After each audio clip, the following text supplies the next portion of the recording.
Saudações amigos, com vocês Cristiano para o canal Russificando e o canal do Camarada Comissário. Trago excelentes notícias para vocês.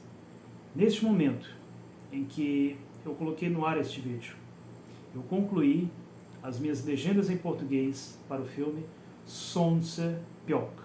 Słońce Piok, que eu traduzi como O Sol Abrasador.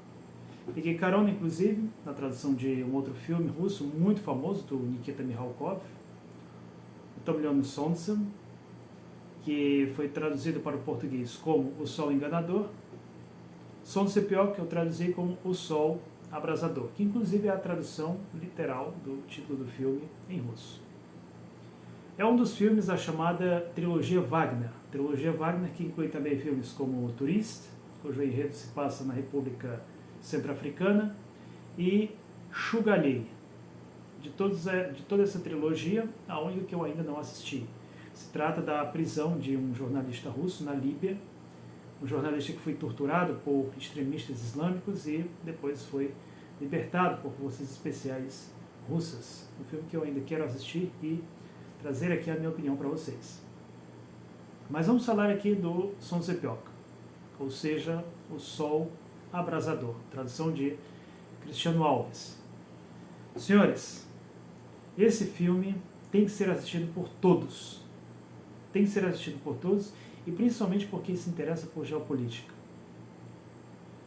Tem que ser assistido por quem se interessa por geopolítica para que sempre que aparecer alguém para você falando em histórias, em papinhos de ucranianização, você mandar essa pessoa ir para o inferno, para não utilizar aqui uma outra palavra. Eu não costumo me expressar dessa forma, acredito que é muito importante a divergência de opiniões, o debate, mas há determinados atos, há determinadas práticas que são irreconciliáveis para com qualquer pessoa com ideias humanísticas, com uma postura racional, humanística, e sem dúvidas, se existe uma posição que é irreconciliável com o mundo em que nós vivemos, com o credo que nós temos, até mesmo com as nossas convicções cristãs, essa é o bandeirismo. E é exatamente isso que esse filme vai mostrar para você. O que é o bandeirismo, o que foi a Maidan, o que é o nacionalismo ucraniano. Tem inclusive um personagem no filme que ele é um nacionalista ucraniano bastante caricato. Ele inclusive durante o filme inteiro ele só utiliza uma roupa, uma vestivanka, exatamente, quase como essa aqui que eu estou usando, E você vai ver inclusive um paralelo com o que a gente teve aqui no Brasil, né, que esses grupos de extrema direita, eles sabem como funciona a psicologia das pessoas. Nesse sentido eles são muito inteligentes. Se nós pegarmos, por exemplo, o nazismo na Alemanha, a suástica era um símbolo associado à paz. Até mesmo aqui em Fortaleza era muito comum, no centro da cidade, você vê lá uma suástica desenhada, era muito utilizado por grandes negócios, em caixa de cigarro, em uma série de lugares. Até que os nazistas viram a popularidade daquele símbolo e resolveram adotar como sendo o símbolo da sua organização. O fascismo ucraniano viu a popularidade da camisa tradicional, da camisa típica deles e fez o quê? Resolveu todo mundo ir utilizando roupas tradicionais, roupas típicas para Maidan, para chamar as massas. Aqui no Brasil eles já utilizaram outra camisa, que é uma camisa que, aliás, nem sequer é da nossa cultura brasileira, é uma camisa da Nike. É algo bastante comercialesco, que é a camisa da CBF, camisa da Nike da CBF. Um bando de bestas saía para a praça aqui para protestar contra o governo Dilma, colocaram o Temer no lugar e hoje a gente está vendo um governo que está afundando a economia brasileira. O dólar a quase R$6, gasolina a quase R$10, o gás a quase R$100, tudo ficou mais caro, tudo caminhou para trás. Essa história de fazer revolução colorida, fazer protesto com camisa de seleção, com vestivanka, levou à ruína desses países. Agora na Alemanha eles já adotaram outro símbolo. Lá a AfD, que é um partido de extrema direita, um partido que tem um discurso predominantemente anti-imigração, utiliza um símbolo muito parecido com o da Nike, se vocês prestarem atenção. Quer dizer, eles são espertos, estão pegando aqueles símbolos que dão certo. E esse personagem, que é um nacionalista ucraniano, ele é um personagem bastante caricato. Só para vocês terem uma ideia, até mesmo um russo, um liberal russo, melhor dizendo, um liberal russo que vai ajudar a causa ucraniana, ele vê nesse liberal um inimigo. Ele começa a dizer, não, ele deve estar aqui infiltrado, temos que acabar com esse Moskal. Os nacionalistas ucranianos costumam se referir aos russos como Moskal. O filme, aliás, tem essa preocupação de mostrar também o lado ucraniano, mostrar pelo que as pessoas lutavam, mostrou aquelas pessoas que foram para Maidan, mas depois se decepcionaram. Tem esse liberal russo também, esse liberal russo que ele chega a se referir à Rússia como Merdúcia. Ele utiliza em russo o termo rashka, como kakashka. Como aqui no Brasil, em que alguns liberais costumam se referir ao Brasil como merdil. Então, na Rússia, os liberais costumam utilizar esse termo merdúcia, né, rashka, que é um termo depreciativo do país. Então, existe nesse filme um núcleo ucraniano, são jovens e também um veterano do Afeganistão que decide compor um chamado batalhão punitivo, depois que eles participam da Maidan em Kiev e se conhecem na capital ucraniana. E, ao mesmo tempo, temos outro núcleo também, que são personagens, digamos, o que se chama no mundo dos RPGs de mal caótico, que são saqueadores que empreendem contra a população civil a chamada ATO. O que é a ATO? Significa Ação Antiterrorista.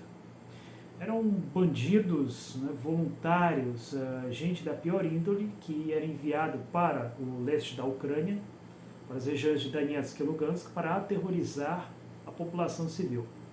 Como acontecia, aliás, na época da Segunda Guerra, quando eles queimavam as aldeias, produziam um terror dentre a população civil pacífica, para depois culpar os partisanos, para que a população não ajudasse a resistência. No caso, a resistência do Donbass, os chamados insurgentes. Foi essa tradução, aliás, que eu adotei. Vocês vão encontrar em muitos vídeos, acredito que até mesmo nos do Eduardo Lima, a expressão milícia popular. Só que milícia popular, além de ficar grande, também não chega a ser bem uma tradução precisa. Foi uma tradução, digamos, que popularizou aqui no Brasil, mas que a Pautiance traduz-se como insurgentes. Por isso a tradução insurgentes durante praticamente todo o filme, em vez de milícia popular. Até porque milícia está mais associado àqueles órgãos policiais da época soviética. Então, por isso eu adotei essa tradução.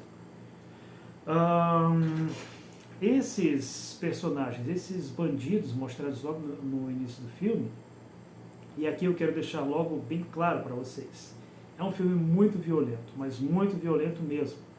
Tem cenas de assim, gente sendo desmembrada, tem cenas de estupro, cenas muito pesadas. Inclusive até chegaram a questionar o diretor, por que tem cenas tão violentas no filme se elas realmente eram necessárias. Ao que o diretor respondeu o seguinte, que essas cenas violentas não são nem um décimo do que foi na realidade. E a julgar pelo que eu ouvi de pessoas que se refugiaram na Rússia, eu conheci, na época que eu morava na Rússia, muitas pessoas de Donetsk, de Lugansk, que me contaram histórias terríveis. Inclusive que aconteceram, por exemplo, com o Luz Varg, na época que ele foi detido. Teve gente aqui no Brasil que chegou a ver fotos de quando ele foi preso, o que aconteceu com ele. Vocês vão ver algo parecido no filme, só que não, claro, com o Luz Varg, não com um voluntário, mas com um personagem pró-russo, digamos assim, com um personagem que não aceitava o novo governo de Kiev. É uma cena muito pesada, bastante chocante.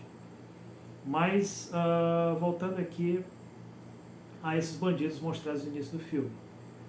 O personagem, eu acredito que o ator, que inclusive representou muito bem, ele com certeza se baseou no Onoprienko. Vocês sabem que o ator, quando ele vai fazer um filme, ele sempre pega, digamos, como protótipo para o seu personagem, um personagem realmente existente. E até mesmo fisicamente, né, ele é careca, a expressão facial dele, o discurso dele é muito parecido com o do Anaprienko.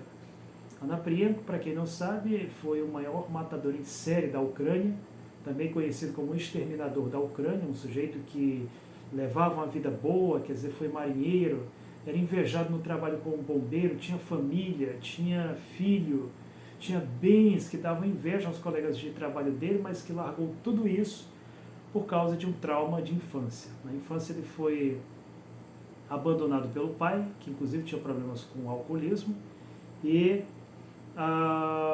ele nunca conseguiu o respeito do pai dele. E exatamente para se vingar do que aconteceu com ele, ele passou a destruir famílias. Famílias na Ucrânia, principalmente nos Cárpatos. Em fins da década de 80, ele tinha inclusive um parceiro que era também um veterano do Afeganistão. E esses personagens, eles aparentemente são uma espécie de alegoria ao Anaprienko. Eles cometem as piores atrocidades, estupros inclusive, tem cenas terríveis. Quando perguntaram ao Onoprienko por que ele matava até mesmo bebês, ele respondia de forma cínica. Porque seria uma tragédia um bebê crescer sem o pai dele, que ele próprio cresceu dessa forma. E os bandidos que são mostrados no início do filme são personagens que, claro, são fictícios, mas são uma alegoria àquilo que acontecia em 2014, 2013 e 2014 no leste da Ucrânia. O filme procura demonstrar com a maior precisão possível tudo aquilo que se passou, todo o sofrimento que aquela gente teve que encarar, mas que no plano internacional fecharam os olhos. O Ocidente simplesmente fechou os olhos para aquilo ali, em vez de mostrar os abusos que foram cometidos no leste da Ucrânia, o desrespeito aos direitos humanos. Eles simplesmente preferiram apoiar na Maidan neonazistas, partidos que eram abertamente neonazistas, como por exemplo o Partido Social Nacionalista da Ucrânia, que depois mudou de nome. Personalidades como Oleg Turchinov e como tantos outros vinculados ao ativismo de extrema direita. E qual era o objetivo dessas pessoas na Ucrânia? Era constituir um Estado unitário, inclusive o que o Stanislav Bychok coloca na sua maravilhosa obra Euromaidan imeni Stepan Bandera, ou seja, Euromaidan em nome de Stepan Bandera, na qual ele, que é um psicólogo, que é um especialista em Ucrânia, analisa o que aconteceu naquele país. Na Ucrânia você teve bombardeios de vilas, inclusive você pode encontrar esses vídeos ainda na internet, comentários de pessoas que testemunharam isso. No próprio filme, muita gente comentou, eu estive lá e realmente isso aqui aconteceu. Muita gente fez esse tipo de comentário. O bombardeio de Lugansk, mostrado no filme, é quase como até parece que eles copiaram a cena das notícias, do noticiário, e jogaram no filme. O que é muito semelhante. Você imaginar em um país 2 caças bombardeiros Su-24 jogando bombas de fragmentação em pleno centro da cidade, isso é um absurdo. E depois eles ainda disseram, hipocritamente na mídia ucraniana, que aquilo ali foi uma explosão de dutos de gás. No início da guerra, uma coisa que, por exemplo, o filme, a propósito, não vai mostrar para você, você tinha o uso até mesmo de aviação contra a população civil. Para efeito de comparação, nos Estados Unidos teve um caso de um veterano do Vietnã que, digamos, sequestrou um tanque e saiu passando por cima de um monte de carros na cidade de Las Vegas. Uma cena parecida com a de um GTA, só que muito antes de aparecer o GTA. Para quem gosta de jogar a culpa de tudo em jogos de videogame, isso aí aconteceu na vida real muito antes desse jogo de videogame. E eles solicitaram o apoio da Força Aérea. Então, eles solicitam, discutem se realmente é necessário utilizar aquilo ali contra o civil. Na Ucrânia, não. Na Ucrânia, você tinha helicópteros sendo usados contra civis, sendo usado contra a infantaria, você tinha aviação, e tudo isso, se você procurar na internet, no YouTube, você vai encontrar. Porque as próprias pessoas filmaram, só que isso não saiu no Jornal Nacional, isso não saiu na BBC, isso não saiu no New York Times, isso não saiu em tantos outros veículos de mídia ocidental. Mas você encontra isso. E você tem a reprodução quase perfeita dessas cenas. E o que é mais interessante, para completar todo esse cenário, digamos, de horror, você ainda tem um ator fantástico, um ator que inclusive é um dos mais procurados na Rússia para filmes. Ele dificilmente aceita esses convites, mas ele aceitou para esse filme exatamente com esse intuito, que é o Alexei Kravchenko. O Alexei Kravchenko, para quem não se lembra, é aquele garoto, o Flora, do filme Idi Смотри, aquele mesmo garotinho que em 1985 fez um filme que é um clássico do cinema. Ele que não tinha nenhum tipo de experiência como ator foi chamado para filmar ou para fazer o Idi Смотри, um filme que levou vários anos, inclusive, para ser feito, no qual ele começa como um garoto e termina o filme como se fosse um velho. E vocês vão ver nesse filme exatamente esse mesmo velho, digamos assim. É verdade que numa postura muito mais confortável, digamos assim, ele exerce o papel de um comandante dos insurretos, dos insurgentes, e vocês vão vê-lo nesse filme. Ele exerce um papel fantástico. Vocês vão ver o momento em que ele diz, né? Você acha que vai ser um homem só porque está com um fuzil na mão? É um monólogo que, na minha opinião, é um dos melhores, se não o melhor desse filme. Então, é um filme que vocês têm que assistir. Resumindo aqui o enredo. Se trata de uma família que está fugindo da Ucrânia para a Rússia, para a casa de uma amiga dessa família em Voronezh. No caminho eles se deparam com esses bandidos que eu já mencionei aqui para vocês, e eles veem que estão em apuros. Está havendo tiroteio na vila na qual eles param para comprar uma água, para comprar alguns mantimentos, presenciam um massacre, saem de lá às pressas em direção à Rússia. Só que quando eles chegam na fronteira, eles estão totalmente sem documentos, já que eles deixaram tudo no outro carro no qual eles estavam. Esse comandante, que é exatamente o Alexei Kravchenko, o Gritsai, ele verifica a identidade deles, confirma a identidade, só que sem documentos eles não podem entrar na Rússia. Além disso, a fronteira ainda é controlada por forças pró-Kiev. Então, por isso, eles acabam tendo que ficar na região. Eles vão para a casa desse comandante militar, já que esse comandante militar serviu também no Afeganistão, como o protagonista, e lá ele se oferece para ajudar. Ele sabe dirigir, esse comandante tenta o tempo inteiro chamá-lo para servir com ele, para ensinar os homens dele a usar armas, porque poucos sabem usar armas. E um sobrevivente, inclusive, dessa guerra me contou que até mesmo pessoas eram recrutadas com base em experiência de Counter-Strike.